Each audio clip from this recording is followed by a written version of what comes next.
Nueva temporada de Radio Estrategia, primer capítulo de esta nueva temporada, y este primer capítulo vamos a iniciar con el resultado, con hasta ahora lo que conocemos de cómo le están yendo las tropas norcoreanas combatiendo en Ucrania.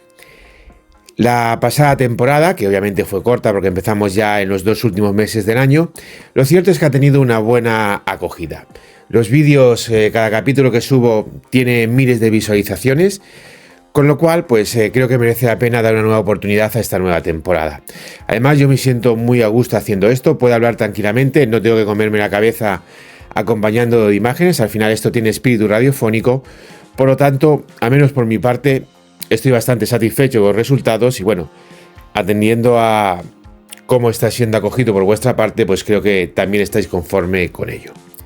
En este primer episodio de esta nueva temporada, el 2025, vamos a analizar no solamente el resultado de las tropas norcoreanas en Ucrania, sino también la resolución en combate y lo que te puede aportar en combate todos estos ejércitos de países en vía de desarrollo, países del tercer mundo. Y antes de entrar en este análisis, me gustaría compartir con vosotros una anécdota. Una anécdota que en el fondo tiene bastante que ver con el tema que vamos a tratar en este capítulo. Mirad. En mi viaje de novios, cuando llegué a Dubái, pues me encontré una escena que a mí me impactó. Me tuvo que impactar cuando todavía me acuerdo de ella. Llevo ya, creo que llevo 7 años casado. Que no lo vea esto mi mujer, pero creo que sí, que llevo 7 años casado. Desde el 2018, sí. 7 años, voy a hacer ahora en marzo. Pues bueno, yo llegué al aeropuerto de Dubái y me encontré una escena que no podía dar crédito. La escena consistía en lo siguiente. Había un policía que estaba apoyado en una especie de repisa, típica repisa a media altura en la pared, con un cristal que tiene información y demás, pues el policía estaba allí apoyado, mirando el móvil, como cuando yo me pongo en el salón de mi casa a leer el Marca. Exactamente lo mismo, cuando estás esperando el metro y te apoyas ahí en la pared, leyendo el periódico. El policía en el aeropuerto de Dubái, en la zona en la que tú bajas las escaleras mecánicas, para pasar por los controles de seguridad y por donde metes el equipaje, para el escáner y demás.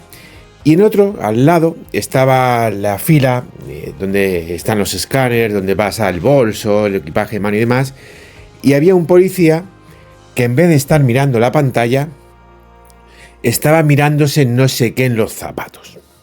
Mientras pasaba el bolso de mujer, de aquí iba adelante y de que venía detrás. En ningún momento miró la pantalla a ver qué había en sus bolsos. Mi mujer podía haber llevado lo que hubiese querido. O yo podía haber puesto una ametralladora en la cinta y que hubiese pasado por el escáner. No se hubiese dado cuenta porque no estaba mirando. Y el otro policía estaba viendo el móvil. Una escena dantesca en un país como Dubái. Que hombre, no es precisamente un país pobre ni un país subdesarrollado, ¿verdad? Bien, ¿por qué os cuento esto? Porque esto es muy ilustrativo de la realidad de todos estos países que básicamente, hablando en plata, no son Europa o no son los países formados por Europa. Ya sea el caso de Estados Unidos, Australia, Canadá y demás. Señores, hay una realidad de los hechos.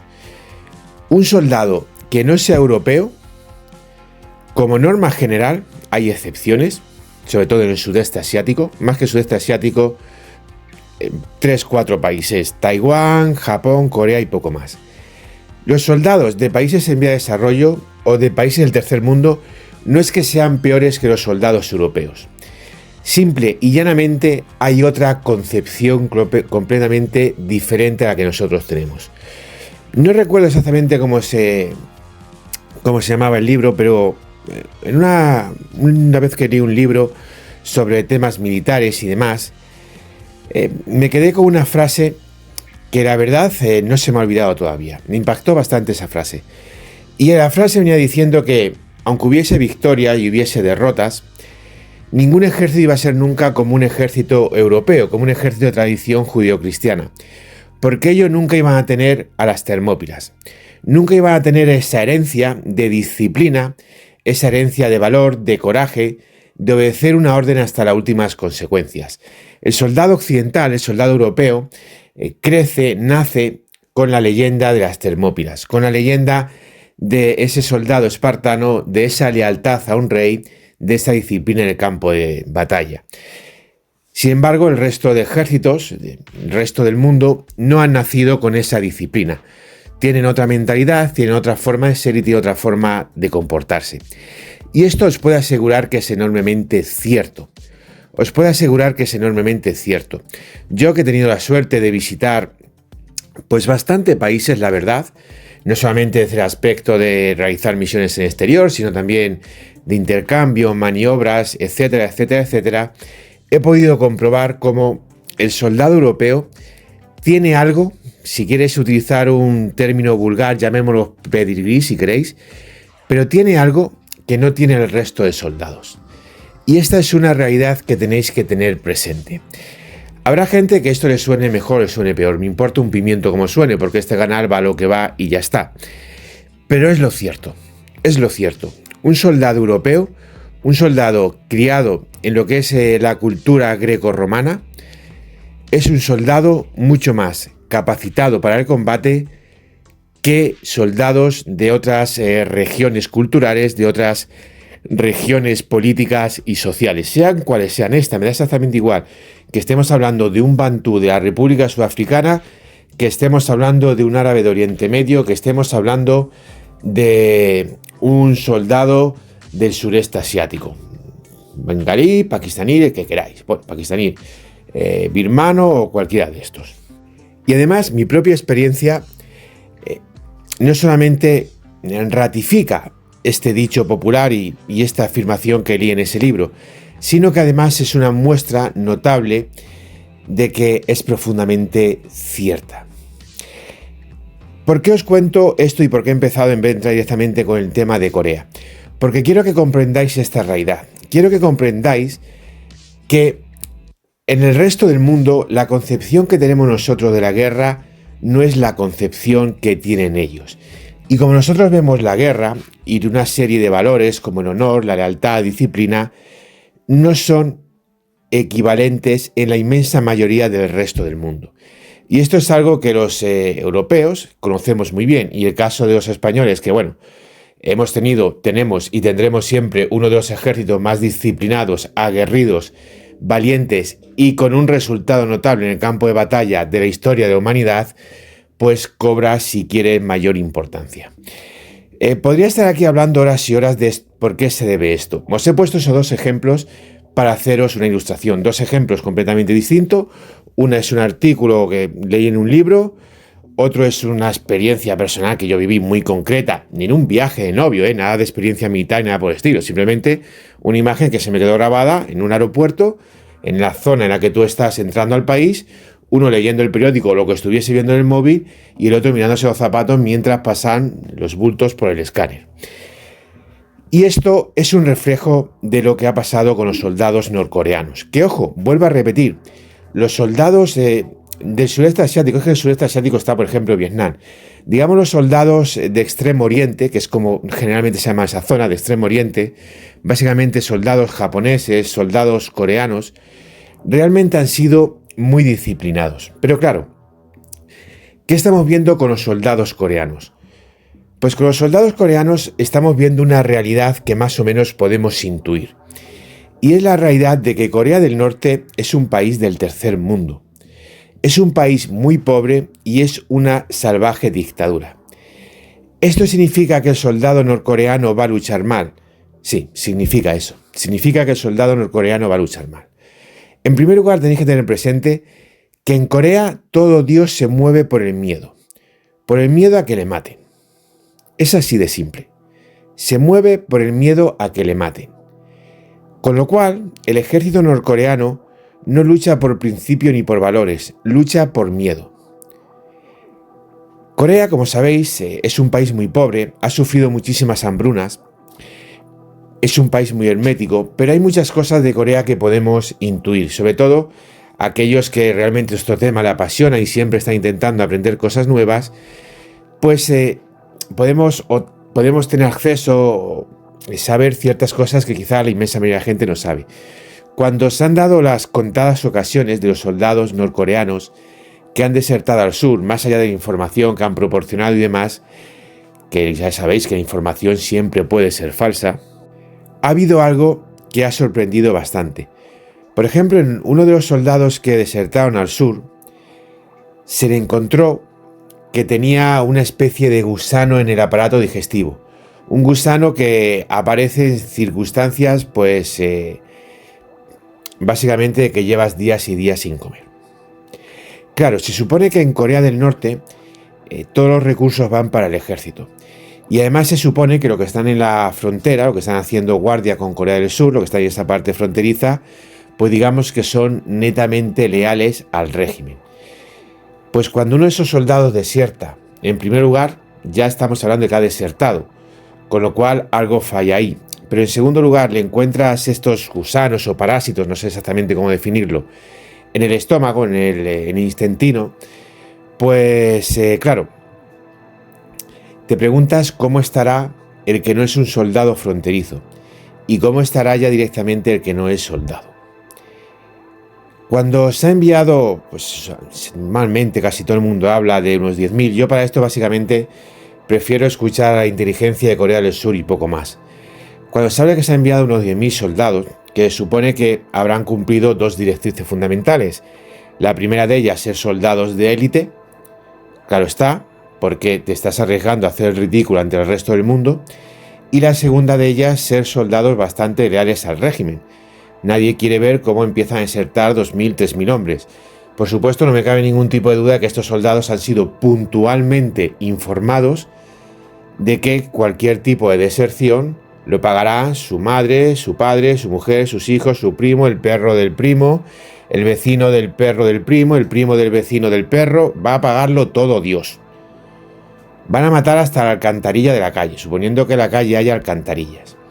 Entonces, en este aspecto, el hecho de que, como estamos viendo, los soldados norcoreanos, más allá de las típicas noticias y propagandas que uno te dice que han podido morir 800, otros 1.000, es evidente que los soldados norcoreanos no están rindiendo. Y no están rindiendo por dos motivos fundamentales. El primero de ellos, por una cuestión operativa.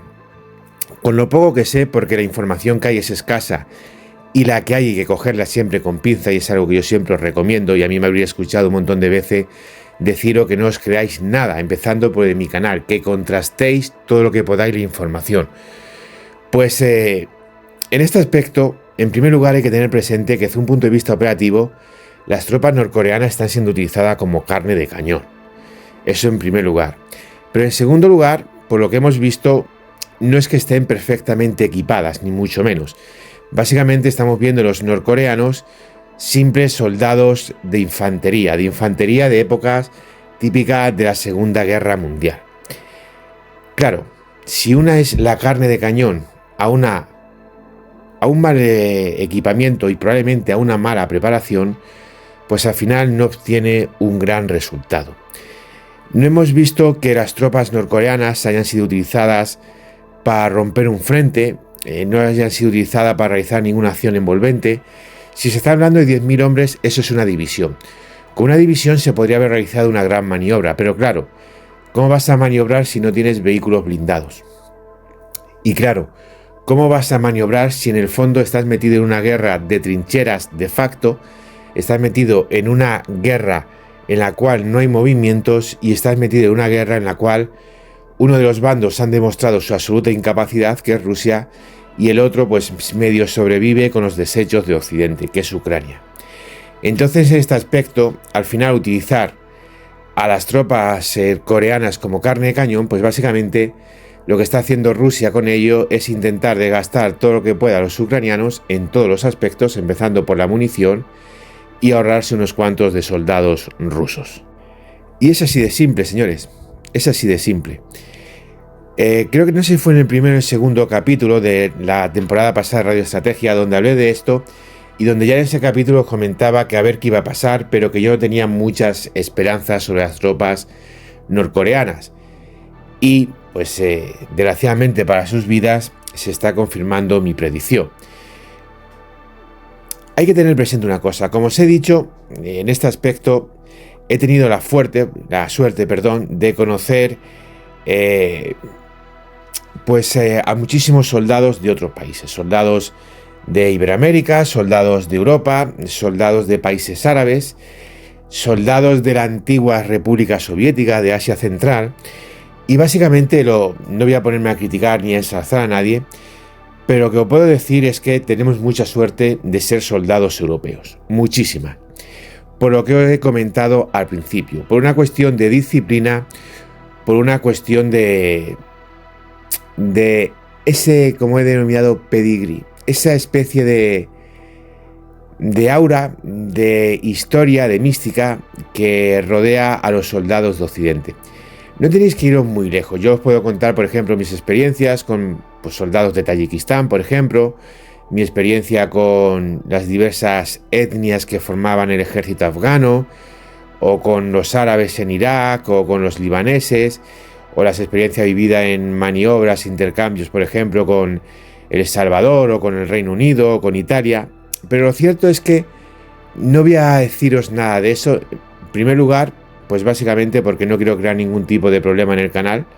Y en segundo lugar, porque creo que tampoco pueden aportar mucho. Pero simplemente voy a poner un ejemplo que vais a conocer todo. Cuando nuestra unidad de operaciones especiales asaltó el islote, ¿qué sucedió? Pues sucedió que montamos una operación de 3 pares de narices, y cuando llegan los hombres del GOE allí, ¿qué se encuentran? Que están los 4 o 5 moros que habían durmiendo. ¿Vosotros imagináis una unidad del ejército español durmiendo a las 4 de la mañana? Eso es impensable. El que no tenga experiencia militar, ahora se lo cuento, pero el que tenga experiencia militar, si hay un pelotón, 4 o 5 tíos, a las 4 de la mañana durmiendo, ¿qué pasa en esa unidad? Que hay uno de imaginaria, ¿verdad? Los moros se habían metido todo en la tienda y estaban durmiendo. Eso en un soldado occidental es impensable. Un soldado occidental, el más tonto de ellos, sabe que de noche tiene que estar alguien de centinela. En España lo llamamos imaginaria. El centinela es más para los puestos en concreto, pero eso lo hemos vivido todos. Cualquiera con la más mínima experiencia militar que haya hecho la mili sabe que cuando se sale por ahí de continuada de maniobra hay una imaginaria, ¿verdad? De hecho, os va a sonar a chiste, pero la verdad, yo ascendí a cabo para dejar de hacer imaginarias, os lo prometo. Estaba tan a gusto en mi unidad donde estaba, tenía un cabo que sigue vivo, de Canarias, que me respetaba, me enseñaba muchísimo, estaba muy a gusto con mis compañeros, ya era el soldado más antiguo de la compañía, no quería ascender. Y ascendí porque llegó un momento en el que dije, es que estoy hasta la nariz de estar aquí despierto a las 4 de la mañana haciendo guardias y haciendo imaginaria. Y yo ascendí por eso, por vivir un poco mejor. Porque estaba tan a gusto que no quería perderlo. Lo que pasa, ya en un momento dices que soy el tonto de la compañía. Llevo ya aquí 5 o 6 años de lejía y no me muevo de aquí. Y es por lo que ascendí. Pero fijaros lo que os estoy contando. Algo que cualquiera de vosotros daríais por hecho. Pero estoy seguro que si ahora mismo te coges a unos chavalines y los llevas por ahí, entre alguna película que hayan visto y un poquito de sentido común, seguro que se le ocurre decir, oye, si vamos a estar aquí en el campo, alguien tendrá que vigilar, ¿verdad?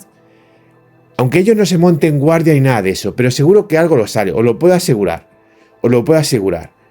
Sin embargo, eso en otros ejércitos de otras culturas, y no me tengo que ir a Asia Central, ni Oriente Medio, aquí al lado en Marruecos, y ojo, en una operación en la cual habían ocupado territorio español.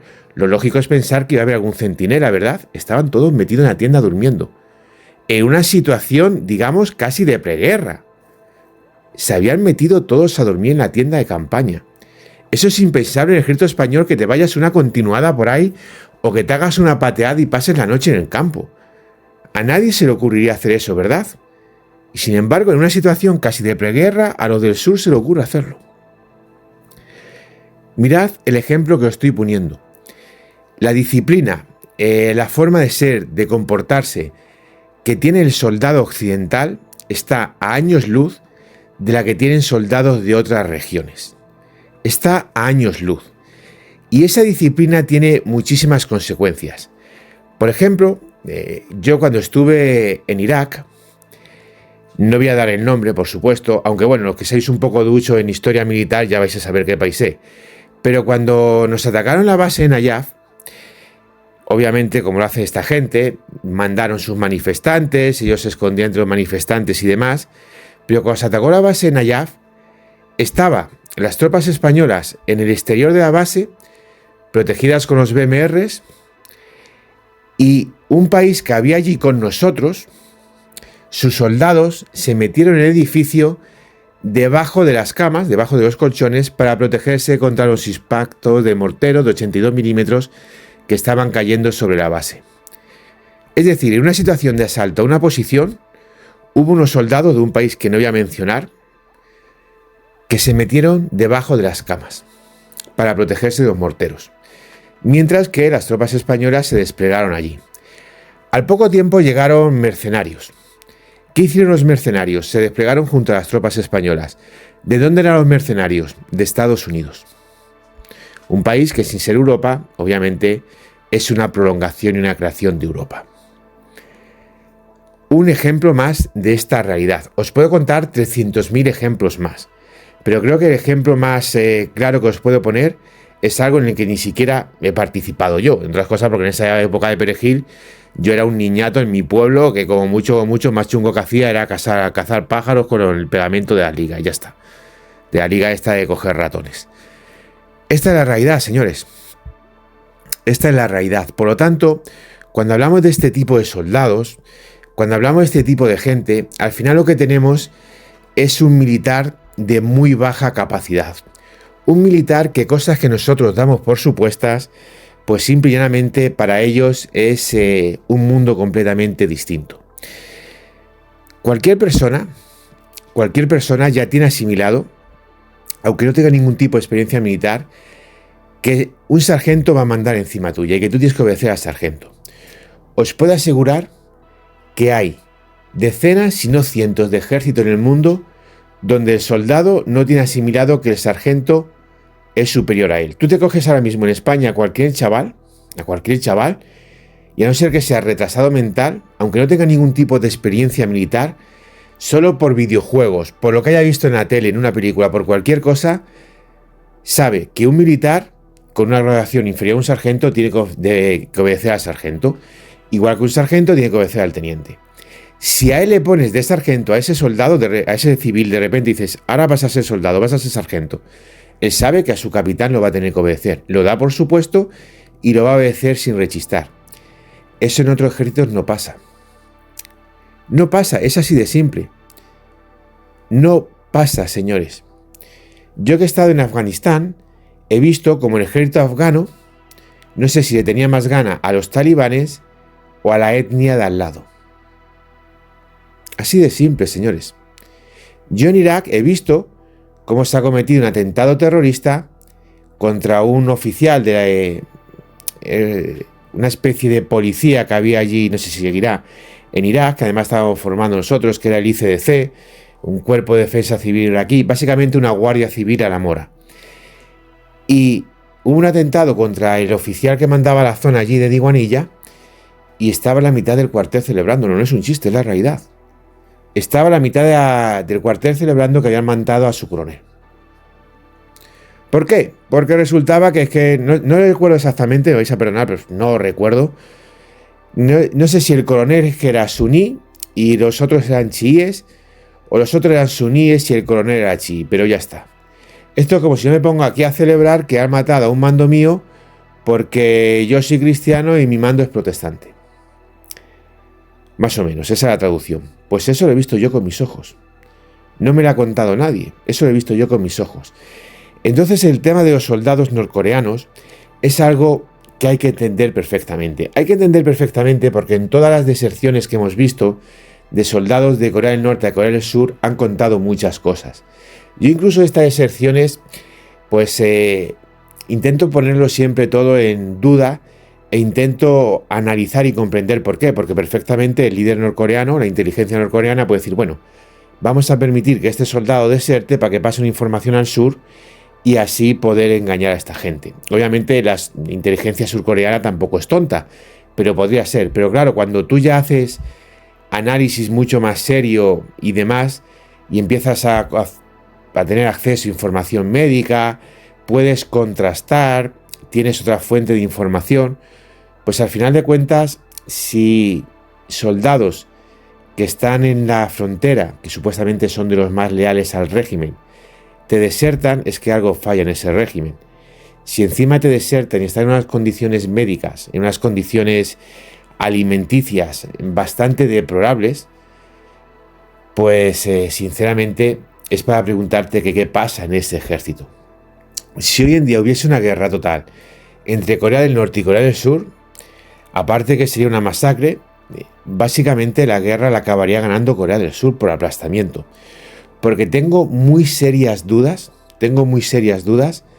de que los soldados norcoreanos vayan a luchar y a darlo todo. Tengo muchísimas serias dudas.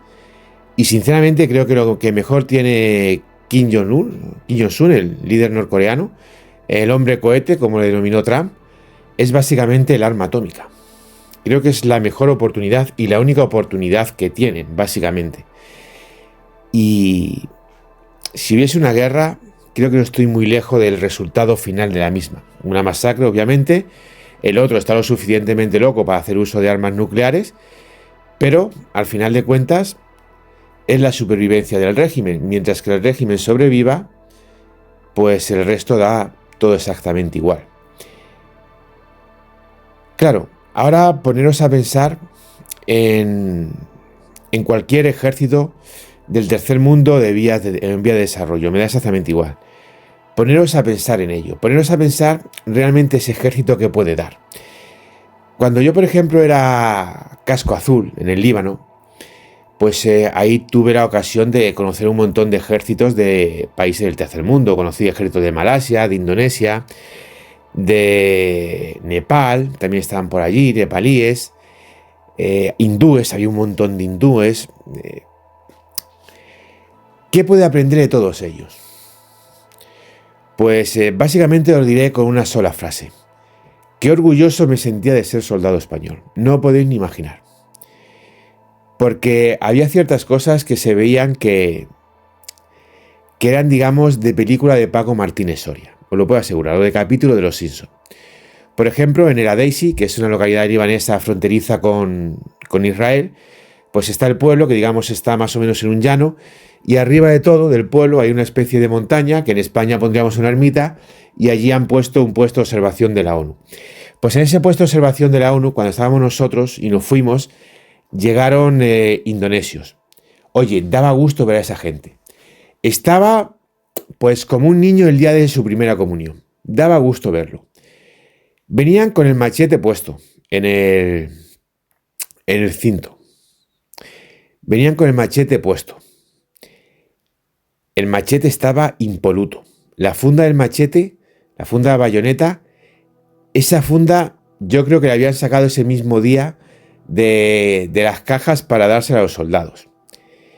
Pero claro, eso no termina ahí. Los fusiles, porque obviamente un tío como yo, en cuanto apareciera un indonesio, me acerqué a ellos y me puse a hablar con ellos, obviamente. Intenté aprender y empaparme de todo lo que podía ver. Y cuando cogí su fusil, que es un fusil que ellos tienen allí desarrollado por ellos, el Pindad, ese fusil no tenía ni un arañazo. Estaba mi HK, que en el guardamano, por ejemplo, no tenía más que arañazo de pegar barribazos.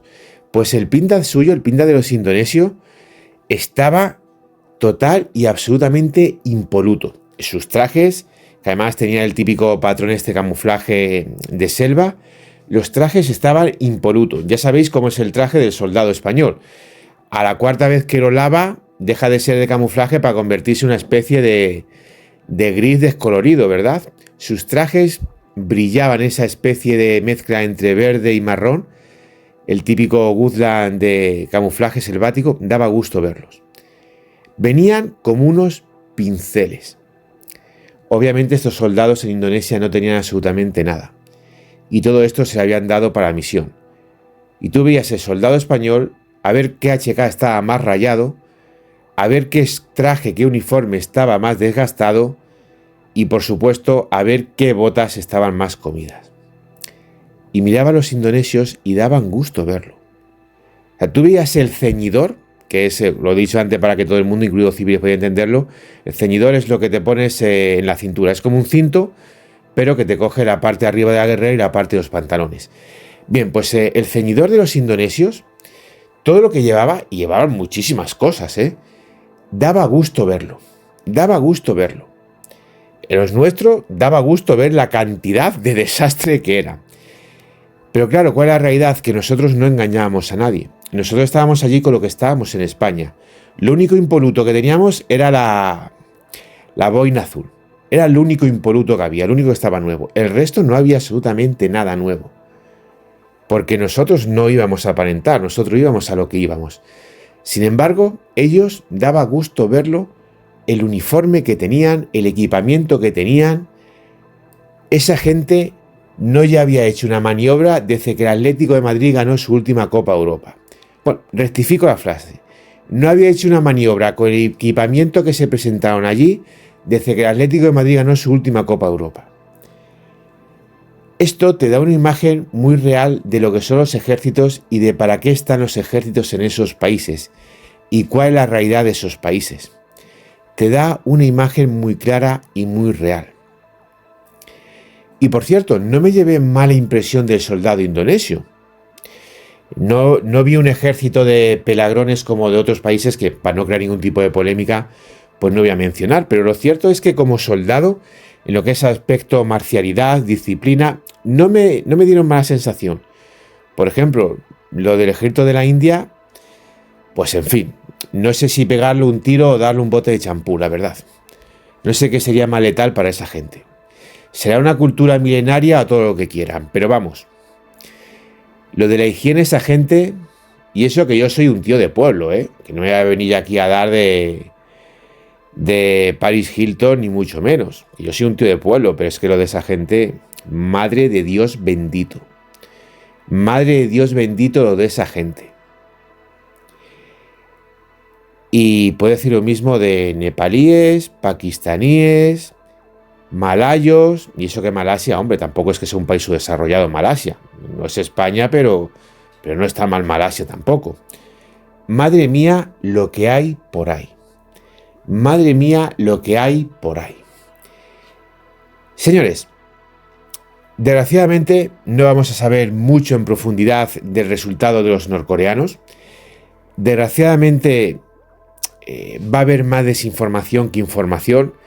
Dependiendo de la página que mires, pues te dirán que los soldados norcoreanos son unos fracasados, que los soldados norcoreanos han causado decenas de miles de millones de bajas a los ucranianos. Si tú escuchas a cualquier rusillo de 3 al cuarto, bueno, rusillo, de estos tropicales comunistas que hay por ahí por el mundo, pues no sé ya cuántas veces ha conquistado Rusia Ucrania.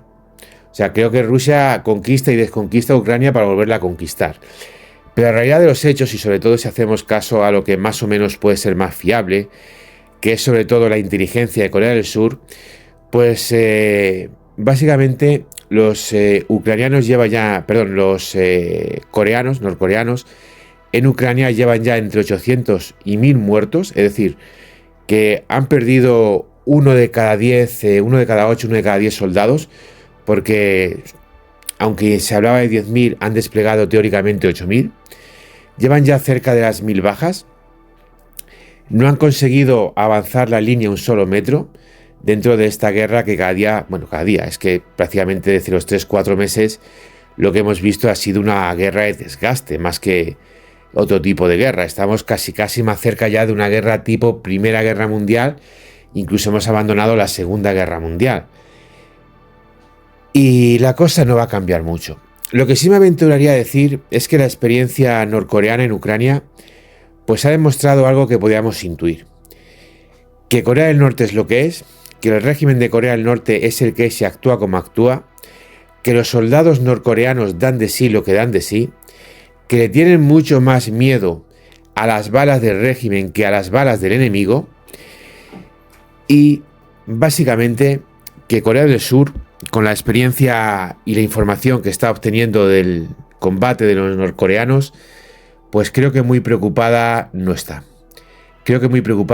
También me da la sensación de que antes de este despliegue tampoco iban a estar ellos muy preocupados. Ciertamente es esa sensación que me da. Pero visto lo visto, creo que después de la experiencia norcoreana en Ucrania, todavía van a estar menos preocupados. Y todo esto, por supuesto, además teniendo presente que estos capítulos radiofónicos, la inmensa mayoría de los que lo escucháis sois españoles. Mirando los datos de la temporada pasada, creo que el 60 y pico % sois españoles, que por cierto, ya que estamos aquí de una forma distinguida, pues escuchándome y yo hablando. El mes de diciembre estuvimos a punto de ser los españoles los que más, lo que estábamos en el primer puesto de visualizaciones en el canal. Al final fueron los argentinos, los españoles nos quedamos, pues como dice el refrán popular en España, nos faltó el canto de un duro para ser los primeros. Vamos, que le digo a dos tíos míos que se pongan a ver vídeos y quedamos los primeros. Muchísimas gracias a todos. En estos capítulos radiofónicos también los españoles sois los que más los escucháis. Estáis primero los españoles y luego los chilenos. Pero vamos, que la diferencia es abismal porque más del 60% sois españoles.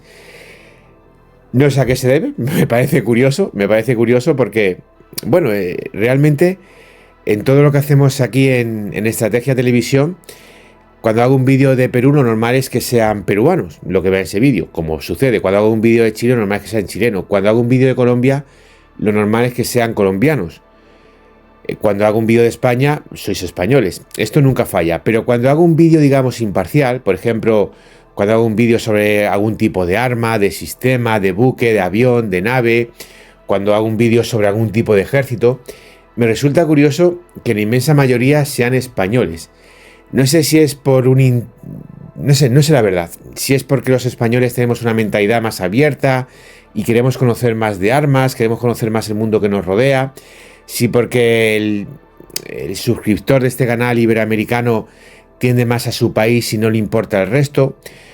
Porque, bueno, siendo sincero, cuando hago un vídeo, por ejemplo, de Argentina, pues el proceso siempre es el mismo. El más visto argentino, el siguiente, chileno. Cuando hago un vídeo sobre Perú, pues el más visto es peruano, en segundo lugar, chileno. Ya sabéis esto del pique y demás. Cuando hago un vídeo sobre Chile, pues el primero obviamente es el Chile. Y en segundo lugar os podéis imaginar quién es lo que más viene. Perú, Argentina, bueno, depende del tipo del vídeo, de lo que hablemos y demás. Pero suele estar ahí la cosa. Pues siempre está en primer país de origen y luego está por detrás, en segundo lugar, digamos, el país con el que tiene rivalidad. Sin embargo, cuando el vídeo es un vídeo neutral, me sorprende muchísimo que solamente los españoles sois el 60-70% de lo que veis ese vídeo. Y lo pasa con estos que lo de YouTube llaman podcast, y yo me niego a llamarlo podcast, y prefiero llamarlo radioestrategia. Pasa exactamente lo mismo. Básicamente, todos los que veis, y es, bueno, este más que ver, escuchar. Los que escucháis estos capítulos sois españoles. Y luego ya vienen pues una mezcla del resto de naciones que siguen este canal, pero con muchísima diferencia. Una diferencia bestial, una diferencia de 50-60 puntos. Los españoles estáis con el 60 y pico, 70%, y el resto pues se queda por detrás. Me parece curioso porque las métricas del canal están muy claras. En primer lugar están los argentinos con un 27% y son los que más siguen el canal. Con eso ya os digo todo, un 27%. Y sin embargo, cuando se trata de temas, digamos, imparciales desde el punto de vista que no afecta a ningún país, sino que son temas generales, pues lo que más tiráis para esos vídeos sois los españoles. Hombre, yo lo agradezco. Ya sabéis que en el tema de monetización, ahí me tiene mucha cuenta los españoles y no me tiene ninguna cuenta los iberoamericanos. Afortunadamente yo en este canal, sobre todo afortunadamente para toda la gente que sigue este canal, a mí el tema del dinero me importa un pimiento. Yo hago vídeo para todo el mundo, hago vídeo para Paraguay que casi que ni me pagan por hacer el vídeo, que tengo que pagar yo por hacerle. Pero bueno, independientemente de eso, lo cierto es que me parece curioso. Hombre, yo me siento orgulloso de ello, la verdad, y no solamente por un tema de monetización, sino porque para mí cuanto más pueda barrer para casa, mejor. Y ver que hay ese interés por conocer y saber más por parte de los españoles, pues es un poquito, y por eso también en parte lo cuento, enlazado con lo que es esa disciplina heredada de nuestra cultura grecorromana. Al final, eso de ir un poquito más allá y de ofrecer ciertas cosas, pues lo cierto es que a mí personalmente pues me enorgullece. Espero que este primer episodio radiofónico de pues los que tengamos, al menos intento siempre hacer uno por semana, aunque es muy complicado porque ya sabéis que yo no vivo de esto, que lo dedico mi tiempo libre y obviamente me roba muchísimo tiempo, pero bueno, es el primer episodio, intentaré más o menos hacer uno por la semana, va a tener 4 o 5 al mes. Me alegro muchísimo de que os haya gustado, de que os estéis siguiendo. La verdad es que me sorprende, yo hago más o menos mi cálculo y digo, bueno, esto no va a ver nadie, esto no interesa a nadie, y luego llegáis vosotros y me hundís en la miseria. al menos hundís en la miseria de forma positiva para mí, con lo cual muchísimas gracias. Pero bueno, independientemente de todo esto, lo cierto es que espero que este formato siga gustando, espero poder seguir compartiendo con vosotros información de una forma mucho más amena y no como los vídeos, que obviamente me lo tengo que trabajar muchísimo más. Resulta mucho más fácil hacer este tipo de episodios. Si queréis que hablemos de algún tema en concreto, pues bueno, ya sabéis que ahora vamos a vivir unos cambios importantes, o más que cambio, una mejora importante en Estrategia Televisión. Vais a tener una forma mucho más directa de poder contactar conmigo, mucho más eficaz, mucho más seria que dejar un comentario en cualquier vídeo. Pero si queréis que hablemos de algún tema en concreto, pues podéis contármelo, podéis decírmelo y yo estaré encantado de hablar con ello. Al final los vídeos tengo mi propia dinámica y quitando los miembros que me piden vídeos concretos, que para eso están pagando su membresía mensual, pues el resto hago vídeo de lo que me apetece, de lo que me da la gana y de lo que creo que puede ser interesante. En este aspecto, si me queréis dar ideas, pues estoy encantado de poder escuchar esas ideas y todo lo que sea temas militares. Si me sacáis temas militares, por lo mismo a lo mejor me pierdo un poco. Pero todo lo que sean temas militares, estaré encantado de hablar con ello porque tengo para hablar hasta aburriros. Y os aseguro que os puede aburrir por mucho que me gustéis escucharme. Señores, muchísimas gracias a todos. Dentro de 3, 5, 10, 15 días vendrá el segundo episodio, que no sé ahora mismo qué va a ser. Si alguno tiene alguna idea, le escucho encantado. Y por supuesto, pues feliz año nuevo, feliz 2025 a todos y cada uno de vosotros. Muchísimas gracias.